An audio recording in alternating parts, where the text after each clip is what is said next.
This episode of the podcast is brought to you by Bareboat Alaska. Up your DIY hunting game with one of their 37-foot adventure yachts. You and 5 of your friends can hunt, fish, set crab pots, shrimp pots, and take DIY to the next level. Bareboat Alaska is locally owned by a Ketchikan resident who lives here year-round.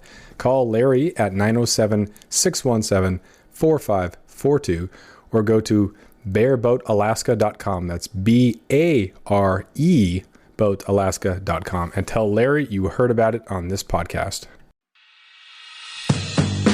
Welcome back to the podcast. My guest today is Joseph Jackson, author of It's Only Fly Fishing, which was released earlier this month. He's been in Alaska Magazine, Fly Fish Journal, The Drake, all the big ones. Thanks for being on here, man. Yeah, thanks for having me, Jeff. I appreciate it. I've been a fan of your podcast for a while now, and it's kind of surreal to be on it. So thanks for having me. Surreal. That's funny to hear that said. You just kind of write the words, right? You don't really know who's reading them and what they think of it. So few people write letters, or you get really no feedback or correspondence. You get the check for the piece, but you don't really know if people hated it, if they flipped to the next page or what. So I appreciate hearing that.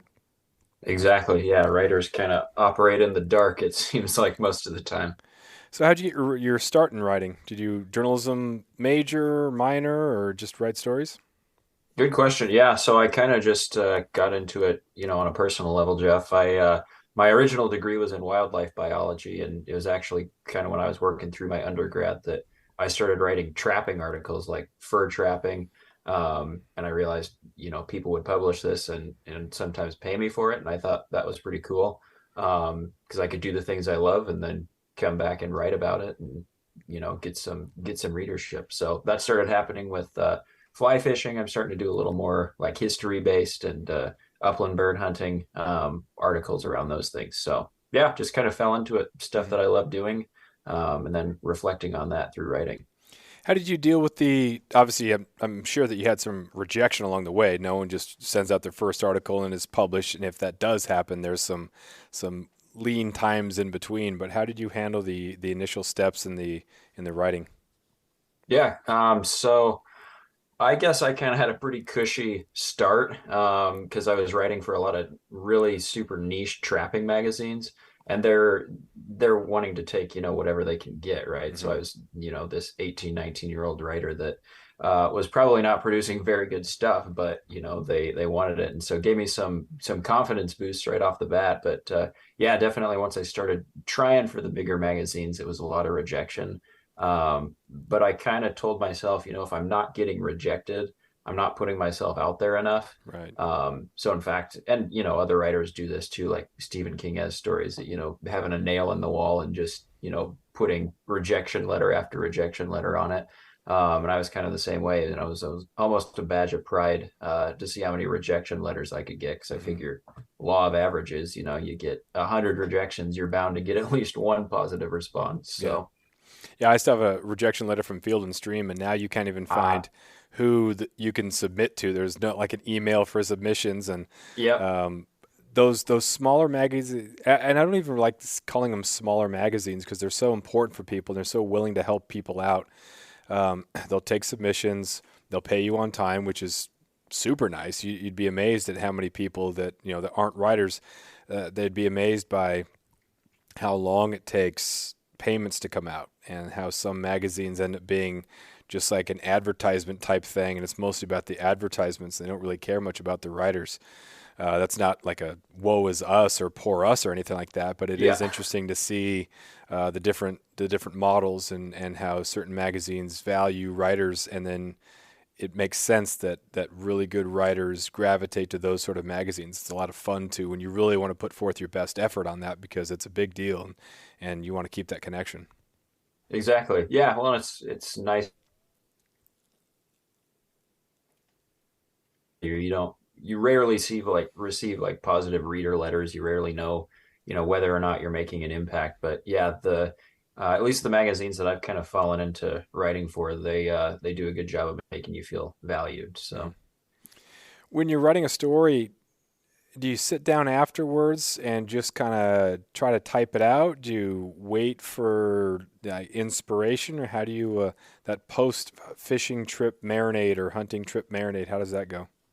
Yeah. So I try and really sit down and get after it as soon as I can, before the random thoughts that you have during fishing or hunting trips sort of leave your brain. And I also try and combat that by carrying a notebook with me basically wherever I go. So if it's in the field, it's a write in the rain. And, if I have thoughts, I'll jot them down quickly. And then when I get home, I'll put those all in like a Google Doc or something. That way I can work on it from any device. And I'll just start typing, and as you're, living through a fishing or a hunting trip, you kind of not all the time, but often I kind of can sense the narrative structure that I'm going to take. I think of the important things that have popped up, and I'll try and follow that. But then I try and keep myself as open as I can to improvisation, Hmm. letting the story take me where it's going to take me, Yeah. and I don't always know that. So, Yeah. but yeah, as soon as I can, trying to translate my notes. Hopefully they're legible, in the field. But yeah, trying to translate those as fast as I can.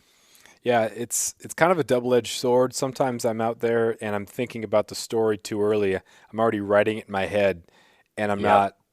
I'm not finished with it yet. I sometimes it's like, "Oh, this is going to be a tragedy," and I hate where this column's going to have to go because it's going to be about how the fish didn't show up, the deer didn't show up, the whatever, and you can almost like take yourself down a hole that you don't need to be in, and that's going to be the self-fulfilling prophecy. But other times it's you just kind of push that away and say, no, no, no, let's play the whole thing out here. We're only in Act Two. Let's just let this thing develop, and then push those thoughts away and really enjoy the whole experience, and then get home and then make some sort of sense out of it. Yeah, that's a good point too, Jeff, because I know, at least in my personal experience, I feel like the stories that I just kind of let happen and then reflect on them later, those end up being better than the ones that I try and, almost script. Yeah. Yeah. Early on in the writing and hunting too, it's you have to decide what hunting or fishing is going to be to you, like how you're going to define it. Is it going to be just they talk about the different stages of it and different phases. And then also when you start to create content from it, you also have to decide what you want that to be as well. So it's like this personal philosophy. Fly fishing is going to be an escape, and then I will also write about it. It's going to be a fun thing that I do. Or is fly fishing going to be a money making means? And is it going to be my path or my way of notoriety? In which case, it's less about fishing and more about kind of feeding the ego. How do you define what fishing is to you, and then also your writing in this space? Do you hope to one day be a legend in the writing, or how do you deal with expectation in your definition? Mm, that's a thinker there. In Yeah, I terms kind of of dropped that one in. That's a heater. That was a no, Friday that is a heater. afternoon Yeah. heater.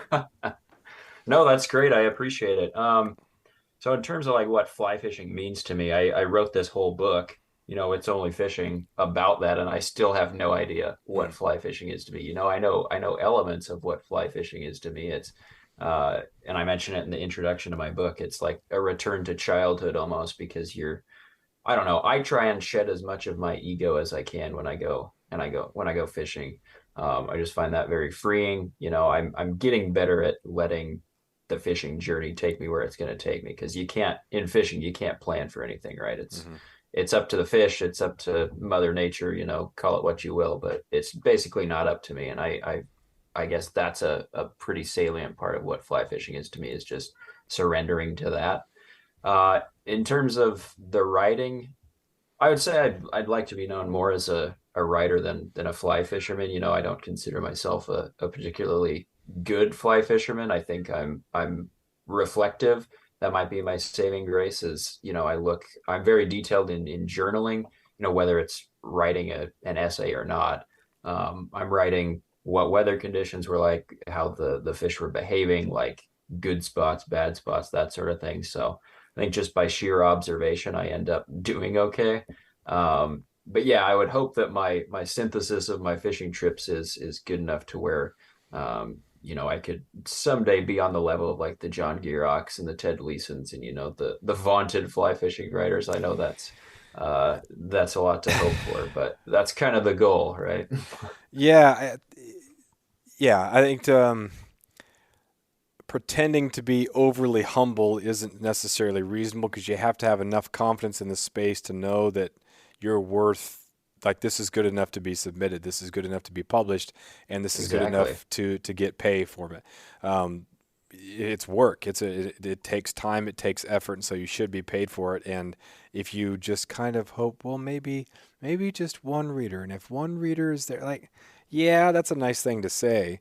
But then on the other side of that, when people just come in here and, oh, I'm going to be the next best thing, and I think it can come through in their writing. Some of the icons in fly fishing writing, it was like this subtle delivery of the art and the why of all of it. It wasn't some, overt exercise in meme writing or something. Like, I want to write this perfect line that people are going to one day share. It's just being super honest and telling the story in such a good intellectual way. It was just fun. It's just fun to read, and it's great to read. And then you go back and you kind of lament the past, or the loss of the past, Yeah. in the 50s and 60s, the steelhead fishing and kings fishing in Alaska, and then, the old school tarpon fishing in Florida. And it's just written so well. The craft is so good.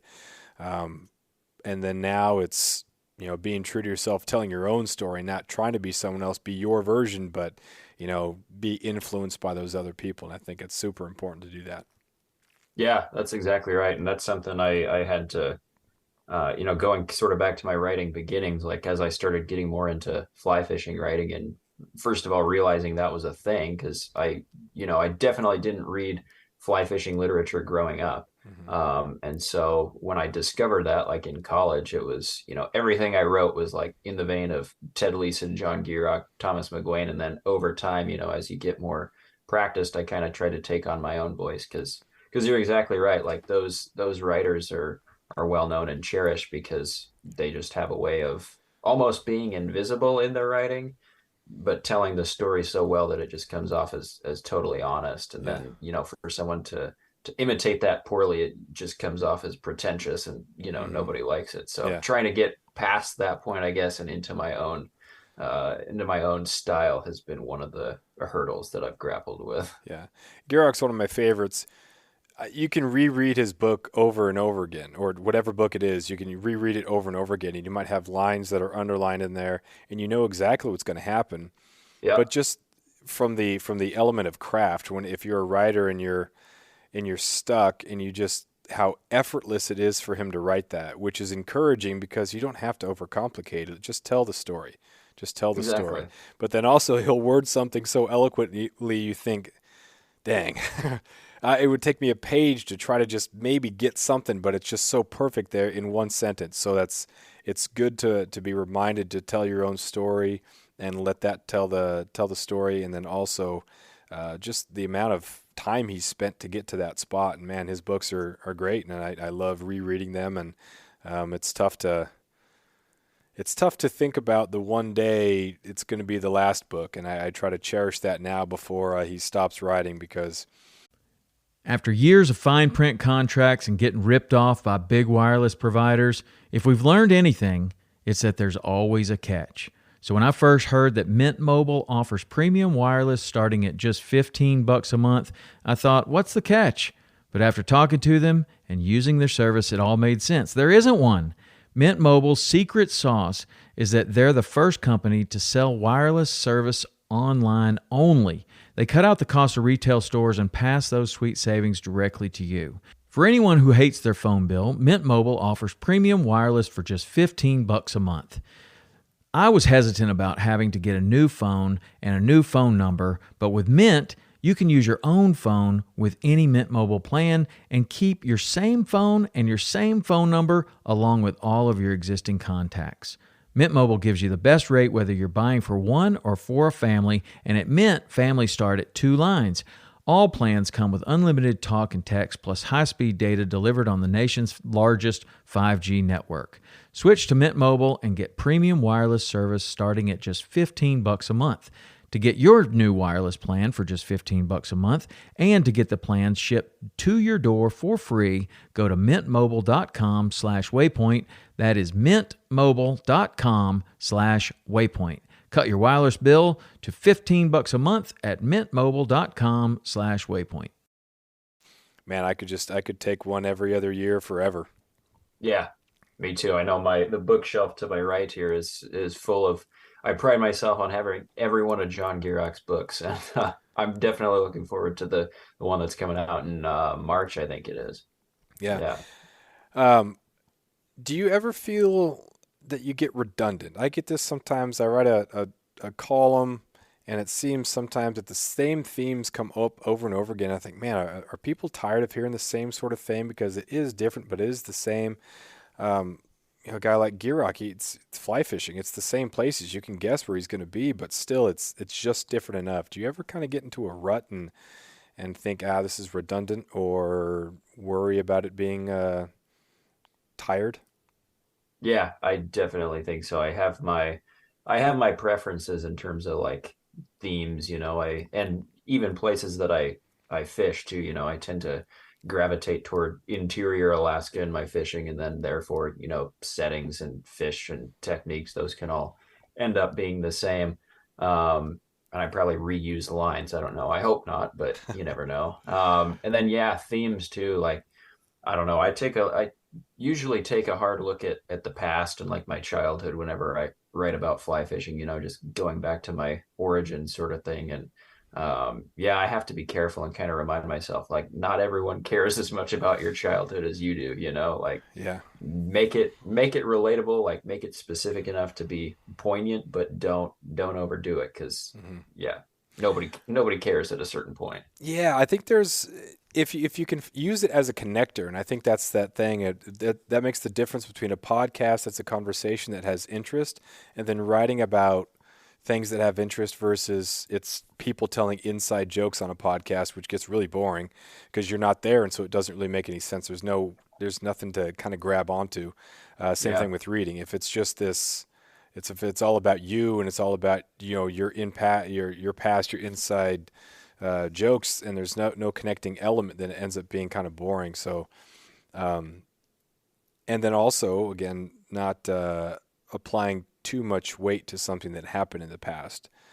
Right. If it is instructive, if it was a key moment, then talking about that, and I think that resonates a lot with people because people are interested in other people's journeys and how people got to different places, and I think that'll always be compelling. But yeah, it's tough to know when is too much and what is relevant and what is not. Yeah, that's funny you mentioned that because my book in my introduction I mentioned like my goal with this was to write an essay for every fishing trip I took in 2020. Um, Most of them have been cut out because they were complete slop, and that's the total truth. Like I think there are 16 or 18 chapters in the book, and I bet you I wrote, I don't know, 30 or so. I wrote start to finish. I thought they were good. I edited them with the intent of putting them in the book, and then I just realized I'm either being redundant, like this Mhm. is just no good. I don't know what I was thinking here. Or readers are just going to get bored, like you said. So, Yeah. yeah, sometimes you have to come down with that butcher knife and chop what you like. That's the most important part. I tell my journalism students, like, write 1,000 words and then cut down to 600 or 500. Editing is where it all happens. If Yeah, you can't just write start to finish. Sometimes you'll have a great lead, like, oh, this is definitely how I'm going to start. But sometimes you fall in love with something that ends up not matching or end up not being good, and you just gotta open up another document and save the cut stuff in there to hold on to it and probably never use it. But yeah, the editing part is so vital. So I yeah, started 2020 with a similar project. My goal was to write 5,000 words per month to just give people an idea of what Alaska is like year round. People come up here and they'll go on their little pilgrimage to whatever river, and they'll or go hunt caribou or whatever. They'll tell that story when they get back home in those magazines and whatnot. So I wanted to give people a year round look of what it's like here. But sure. of course, March happens and things get. I think you referred to it as things going sideways. Um, Yeah. how did that go for you? Um, just when March started to happen and like what your plan was, and then how things started to happen. How was that? Yeah, I mean, really 2020 wasn't super jarring to me, at least in terms of fishing. My book strays into like, the struggles of young adulthood because on the side, like I was transitioning from a salary job in video production to then, interning to be a secondary teacher. So that part was definitely that had a lot of wrenches that were thrown into the plan. But I tend to be more of like a road system dirtbag fisherman. So like I could still do all that stuff being in Alaska year round, I could still do that stuff. I had some plans actually to come down to Juneau where my wife was working at the time and fly fish for some coastal cutthroats in May. That's one of my favorite species, but being in South Central Alaska now, I don't have that opportunity. So that was kind of a bummer, but then, just kind of made the best of it. Made the best of teleworking. I think I have a line in my book that teleworking is just a perfect excuse to fly fish on work days, Yeah. or weekdays. Yeah. And so yeah, actually it turned out to be a pretty great season for me just because I was able to fish a lot, and then, I had, I guess, the creative space to think about that and reflect on it and ultimately write about it. Did you second guess teaching because you saw what everything was going on with the masks and the is it Zoom and all that stuff? Were you like, maybe not. Maybe I don't want to get into this profession. I did. That was the wackiest teaching internship I think ever. Anyone who was doing their student teaching in 2020 will probably say the same because 75% of our year was spent on Zoom, which of Mhm. course meant everything I'd learned the past 3 years about managing a classroom and teaching Yeah. face to face just went out the window, and we went back at the beginning of fourth quarter. So I had like 4 or 5 weeks of in-person teaching before it was summer, and then the next year I was going to be looking for a full-time teaching gig. Yeah. Yeah, it was such a contradiction or such a weird juxtaposition or whatever just to know that you're built for it. If you live in Alaska, chances are that you're built for the pandemic type thing as far as what your Hmm. hobbies are. You're like a lot of the things are outside. You don't live in Alaska for the indoor life. Some people obviously can't choose where they live.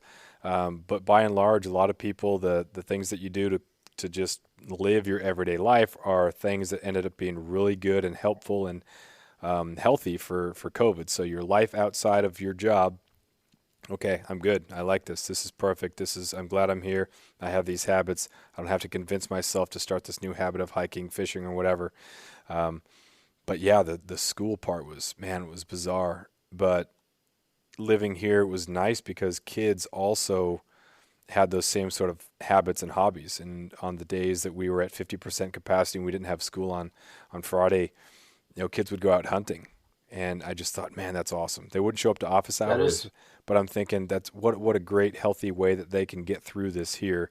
And had they lived down south, you're stuck in an urban setting. You're locked inside and you're crinking your neck looking at computer screen or video games or you're on your phone and what else are you supposed to do? So it was so nice to Yeah. be able to have or know that the kids can take care of themselves that way. And then when we got back together, it felt like these smaller communities are able to kind of get through things together. And I think that actually I know that last year's senior class we kind of went through COVID together, and I've never felt closer to a class. It just felt like we all got through stuff together. None of us wanted to wear masks. It was weird. It was just crazy, but we did what we needed to do.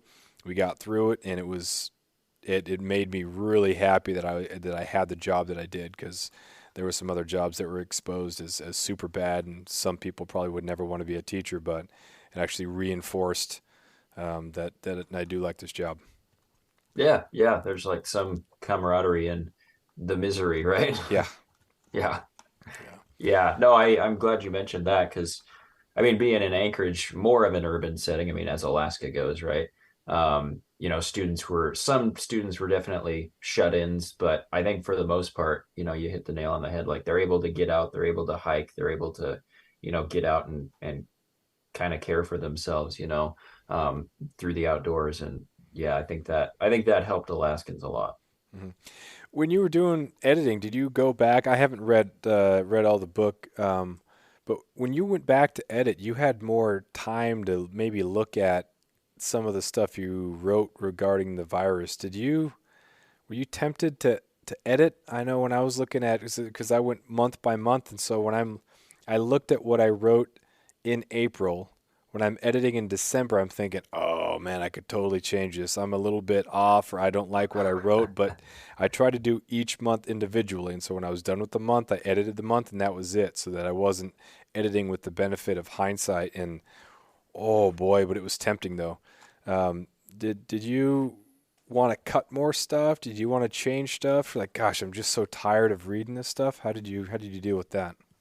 Well, to be honest, I didn't include a whole lot about the virus. I mean, I mentioned it early on. I was kind of like, this is the background on the year in which all this fishing is taking place, but I don't know. I kind of put it in the reader's hands. Maybe that's lazy as a writer, but I was like, you all have your own versions of Hmm. what, sideways meant in terms of the pandemic. Yeah. Like what follows is what it meant for me. It meant a lot of fishing, like a lot of things up in the air just because I don't know job wise how this year is going to look, if I'm going to land a teaching job, like how that's going to work out. um so yeah, I never felt compelled to like go back and adjust what I said, just because I don't know, I guess I said what I wanted to say at the Nice. time and figured it was best to just leave it at that, just shut up at that point. Yeah. Yeah, that's good. I think by the time 2021 or halfway through the year started to roll around, people were so tired of it anyway. I thought, man, that I only mentioned it in the last little bit of each chapter because I thought, hey, I'm going to write about what this is for no other reason than keeping a time capsule of it. Yeah. But man, it ended up Yeah. being just oh yeah, it just great. I mean, so much, man, so much, so much. Yeah, well, and it's funny you mentioned that. I think I used like the phrases toilet paper shortage, social distancing. I think I made it through the book without using the term unprecedented, because I Oh know everyone gosh. was so sick of the term Oh, unprecedented. I was like, if I put it in this book, people are going to shut down. I'm not using that word. I was talking with a colleague yesterday about like educational jargon that you just, oh my gosh, oh my Yeah. gosh. And they used to be like good terms that had meaning and people would use them. But then once the like educational consultants and politicians get a hold of them, they're just ruined Oh, because then there's yeah. just no meaning anymore. It's just buzzwords and oh man, it just makes you sick. But Yeah. We got a lot of buzzwords during the pandemic. teaching is great. I love teaching. You got the hours in the classroom with the kids, but of course, it's the administrative stuff. Like I really like my administrative team here, but just the other stuff, the extra stuff, the just Yeah. stuff, and man, that stuff kind of wears you down a little bit. But the time and when kids are starting to get it, kids are understanding, and it's nice to like have a career that you feel purpose and value, and so it's not just whatever job that I have that I don't really like that I just tolerate so that I can go fishing or hunting. It's nice to have a career where you feel purpose and you feel that you're not. I can't wait for the day that I make enough money writing, or once my YouTube explodes, then I won't have to be a teacher Yeah. anymore. Because then I think you kind of feel that you can sense that desperation that some people have that they want to make it because they hate their job. But it's also with the writing and with everything else. I've realized I really really like this job, and it's great to have the whole year be good. Summers off is an amazing opportunity to kind of do that other life and do the fishing and everything. Yeah. But yeah, it's really nice to have a job that you don't want to escape. Exactly. Yeah. Well, and as a new teacher, this is, I guess, only my second year teaching. Yeah. Um, so I'm finding that. I mean, sure, it's, yeah, super super hard job, but also super rewarding. Like you don't get those moments of fulfillment every day, maybe not even every week, but when you do, it makes up for the past, however much time that you just felt kind of miserable, or you felt like your teaching's not really landing. Yeah. So yeah, I'm liking where I'm at, and yeah, it seems to work with my writing side gig pretty well. Yeah. So happy with that. Did you have a teacher that maybe inspired you, or how did you get to teaching? A student asked me today if I always wanted to be a teacher. I said no. When I was a sophomore in high school, I said I will.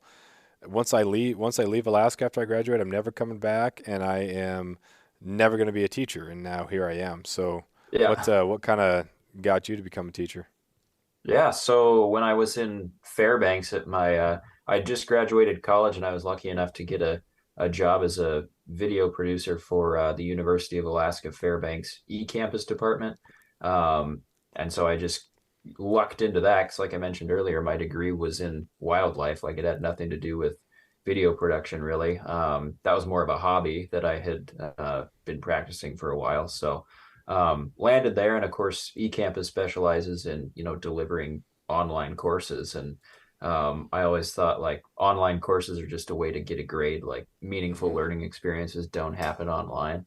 Was kind of my way of thinking, but I saw what some of my colleagues were doing and what some of the professors were doing that I would help produce videos for, and I realized teaching can be pretty amazing if you know good pedagogy and you are meaningful with your learning experiences. So or deliberate with your learning experiences, I should say. And I thought, well, I'll give this a try. I guess it was just that inspiration that really made me take the leap, and ended up enjoying it to the point where I thought, okay, this is going to be my not really second career, but sort of. I Hmm. never, like you, I never thought I'd be a teacher. So Yeah, it's nice. It's all those cliche things are totally true. yeah. Where'd you grow up? Oh, Wyoming. We're at in Wyoming. Yeah. Southeast near the town of Torrington.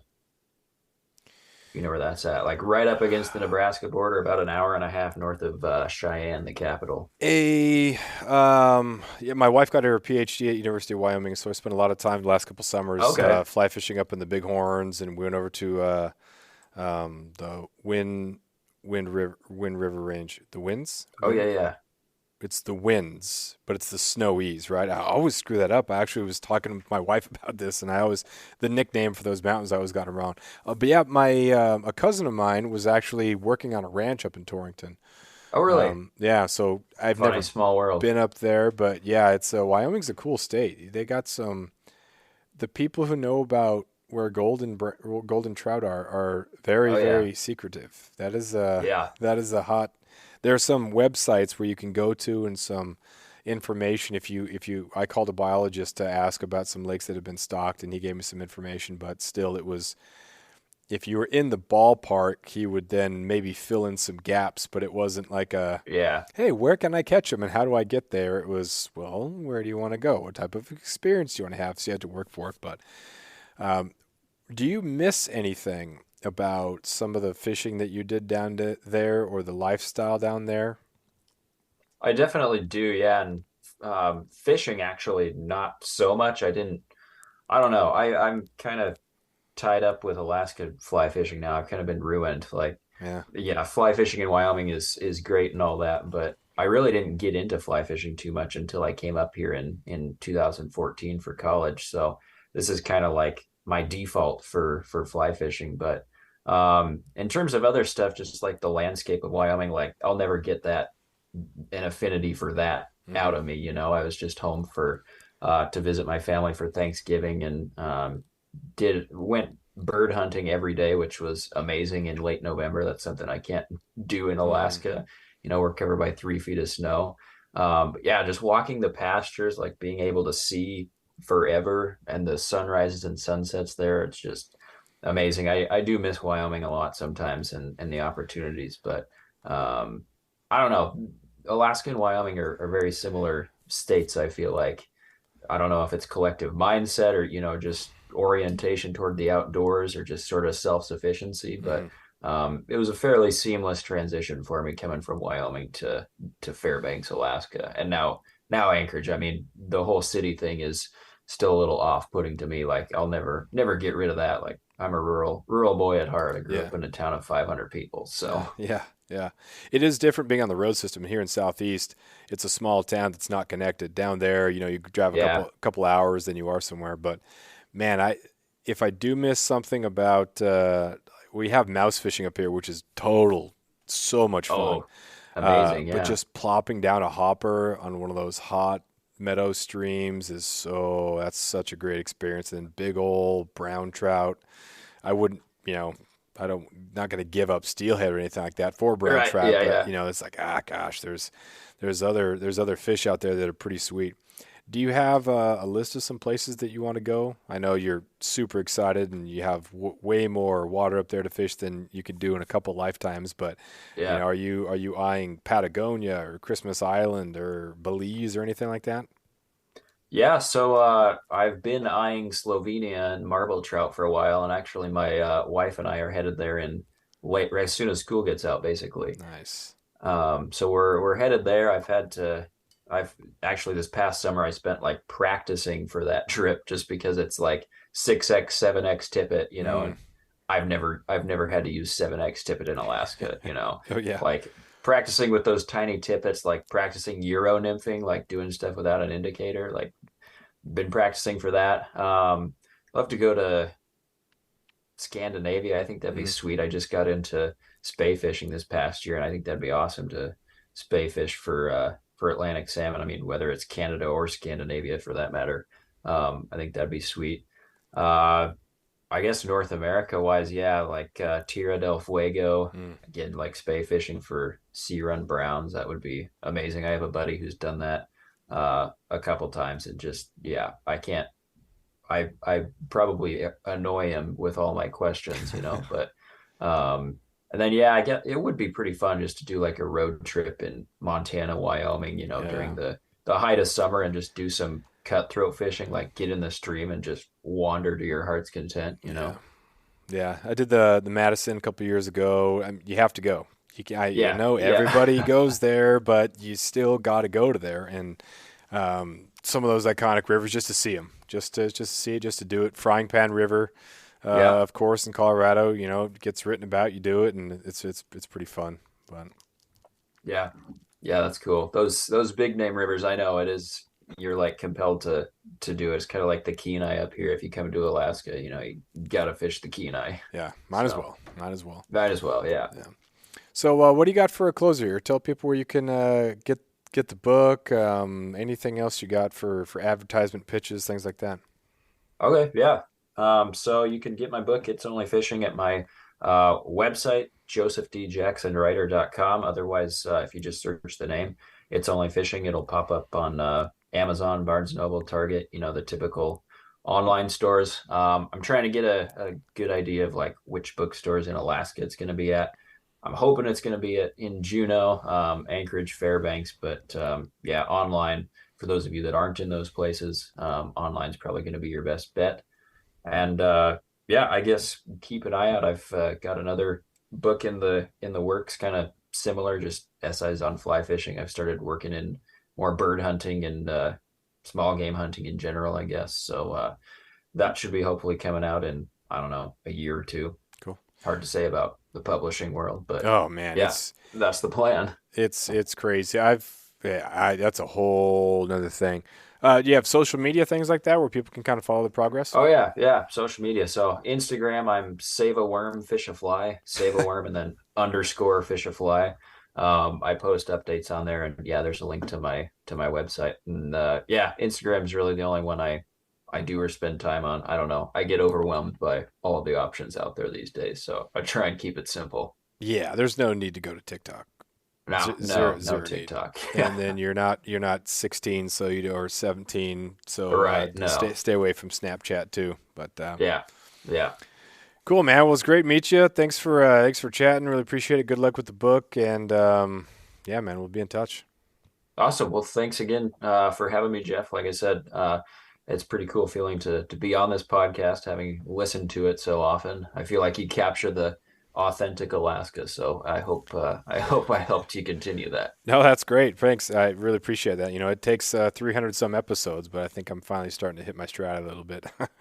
Sweet. Yeah. Well, it's excellent. Keep the content coming, and thanks again. Cool. Thanks.